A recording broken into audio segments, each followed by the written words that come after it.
su-aasha ugu horreysan ku weydiina waxa weeyaan shalay waxaad u dabaaldegtay sanad guuradii koowaad ee markii lagu magacaabay wasiirka arrimaha dibadda maantana waxaa soo baxday in xilka lagaa qaaday bal arrintaas iyo say ku timid noo faahfaahay. harun waa mahadsan tahay. horta shalay waxaan dib u fiiriyey muddadii sanadka ahayd oo aan soo shaqeeyey oo runtii aan isleeyahay shaqo badan oo dalka muhiim u ah inaan soo qabanay ahaydna fursad maaragtay inaan u helay in halkaas la iigu aamino la ii dhiibo aanan aaminsanahay si daacadnimo leh karti leh wadannimo leh inaan maaragtay halkaas uga soo baxay oo usoo qabtay shaqadaas iyada ah.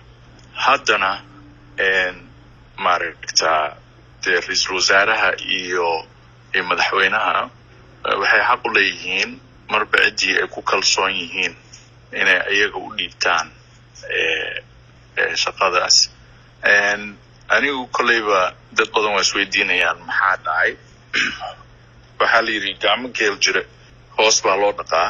wixii maaragtay yaryar oo haddii ay jireen oo dhaliilo ah kolleyba mid waxay ahayd si private ah aan u wadaagaynay iyagana wax xumaata ah iyo personal ah isuma qabno. aniguse waxaan aaminsanahay in runtii shaqada wasaaradda arrimaha dibadda aan si fiican u wadnay oo u qabanay. taasaana keentay inaan shalay u dabaaldego muddadaas sanadka ah. marka go-aankani markuu soo baxay muxuu kugu noqday seed u aragtay? waa ku fajacay runtii arrin aan filayo ma ahayn. inkastoo usbuuc ka hor aniga oo tabashooyin ka muujinaya arrimo qaarkood shaqada la xiriira aan ku iri ra-iisul wasaaraha iyo madaxweynaha haddii ay jecel yihiin inaan shaqada ka tago diyaar baan u ahay inaan iska casilo. labaduba waa iga diideen. markaas arrimahaas aan ka tabanayana waxaa la yidhi waa la xalinayaa. deeta waxaa ku xigtay arrintan. marka runtii waxay ugu tahay arrin la yaab leh. waa garta arrimahaas aad tabanaysay maad la wadaagi kartaa shacabka wax ma uga sheegi kartaa? wallaahi arrimahaas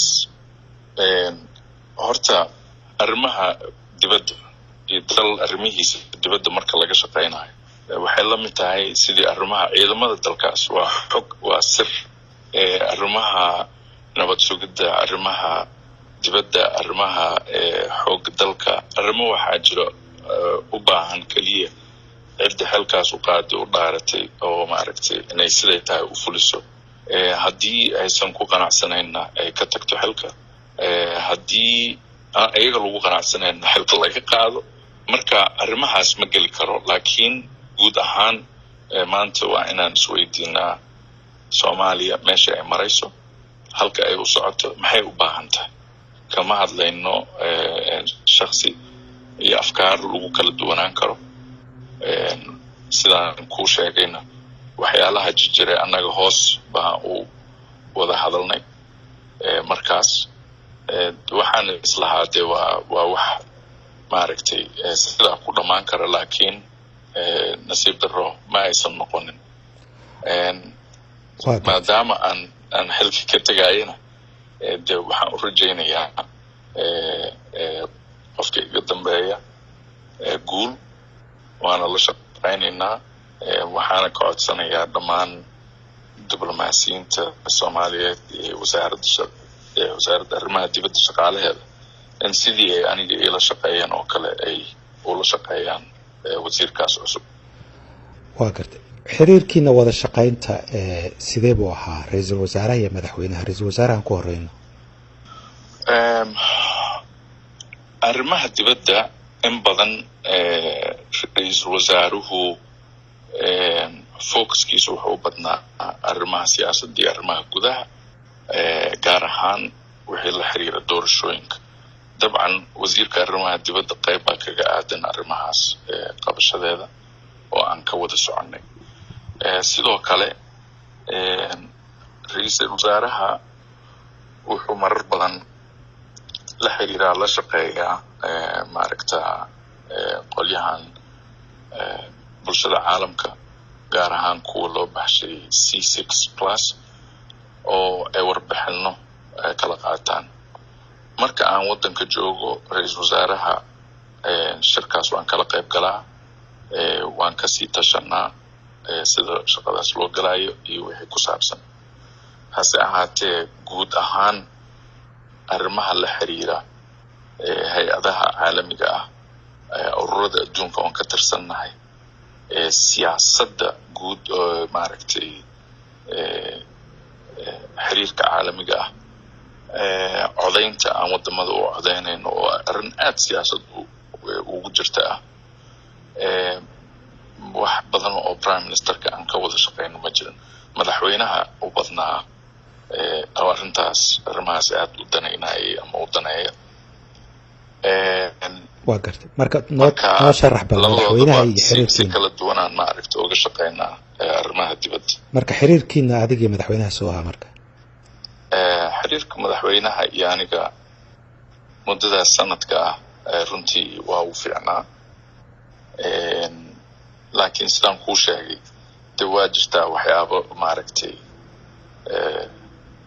lagu kala fikir doonaan karo, laakiin xiriir shakhsiyan aad runtii oo xiriir fiican wey.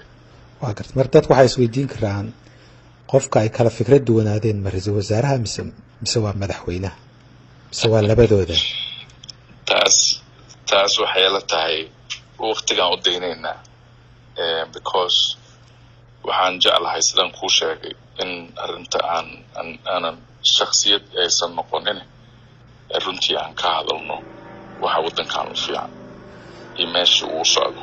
Soomaaliya maanta runtii waa waddan ka soo baxay muddo dheer oo burbur iyo dagaal ay ku jirtay, loo aqoonsaday in ay ku soo noqotay masrixii ama stagekii caalamiga ahaa. maanta aan ka mid nahay wadamada aad loo danaynayo in maaragta la helo saaxiibtinimadooda iyo codkooda.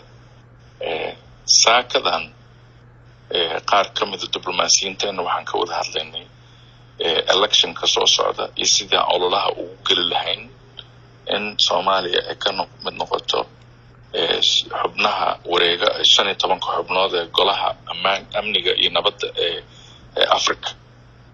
shaqadaas saakan hayn oo aan ka wada hadlaynay. waxaa kaloo aan u diyaar garoobaynaa in Soomaaliya ay ka mid noqoto golaha ammaanka ee qaramada midoobay. 10 xubnood oo wareegta ahaa jirta. haddii dadaal badan aan gelinana runtii arrintaas waa ku guuleysanaynaa sanadka 2023, 24, 25 inaan fariisano halkaas. labadaas arrimood keliya haddii Soomaaliya ay ku guuleysato, Soomaaliya waxay cod weyn ku lahaanaysaa kow arrimaha Soomaaliya taagan oo aad la socotid sida aan African Unionka iyo iskugu haynay fikradaha kala duwan oo aan wadnay, oo taas wayna sii xoojin lahayd. midda labaad, Soomaaliya waxay ka dhigaysaa dee waddan markaas haddaba sida aan uga mid nahay golaha xuquuqul insaanka United Nationka in aan talada wax ka soo jeedino, wax ka talino oo Soomaaliya ay leadershipka yeelato, ama ha ahaatee heer qaaradda Afrika ama ha ahaato heer UN iyo adduunka oo dhan. marka anaga halkaasaan hiigsanaynaa. taas way waxaan rabno. waxa aanan rabin Soomaaliya waxa weeye inay dhacaan wax qalalaase amni darro keeni kara. waxaan taasa noo diran. waxaan rabnaa Soomaaliya in sida maaragtay doorashooyinka u socdaan inay hore u socdaan, loo argeliyo ee dhaqso doorashooyinkaas ay u socdaan. marka aniga taasaan u jeedaa. waa gartay. doorashooyinka miyaad danaynaysaa xildhibaannimo ama jaga madaxweynenimo? doorashada xildhibaannimada horaan u sheegay meelo badanna ka sheegay waa danaynaya taas markeeda ayaan maaragtay fiirinaynaa tan madaxweynenimada sidoo kale horaan uga hadlay hadda ka hor waan tartamay haddana waktiga ay ugu habboon tahay oo ilaah yidhaahdo ayaan maaragtay usoo istaagi doonaa.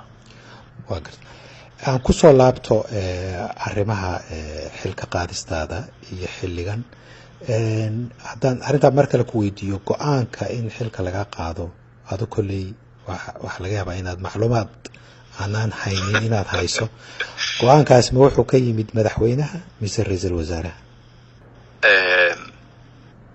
harun waxaan aaminsanahay inuu ka yimid madaxweynaha laakiin waxay ku taallaa oo sheegay arrintaas ra-iisul wasaaraha. waa gartay intaan lagu dhawaaqin xilka qaadistaada ma laguu sheego ma laguu wacay ma laguu sharaxay sababta? maya. maxaad taas ka akhrisan kartaa? wallaahi taas hadda waxay ku fiican tahay su-aalahaas in la weydiiyo madaxda sare laakiin anigu de maamul waa soo hayay dad waa la soo shaqeeyey sidaas maaragtay wax ma yeeli lahayn. dadka waxaa fiican in maaragta lala hadlo loo sharaxo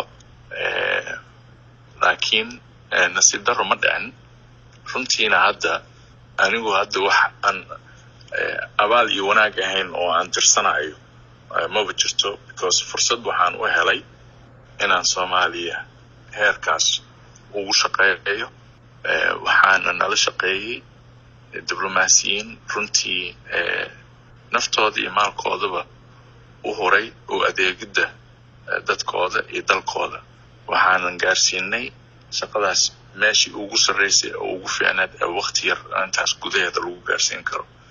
in aan hogaaminayay ama ka mid ahaa tiimka shaqadaas qabtayna runtii sharaf weyn ay tahay. marka taasaan jeclahay inaan focuskayga saaro wixii noo hagaagay oo noo qabsoomay ayna noqonin dhowrkii saacadood ugu dambeysay legasiga ama waxa laga xasuusan karo maaragtay shaqadaas.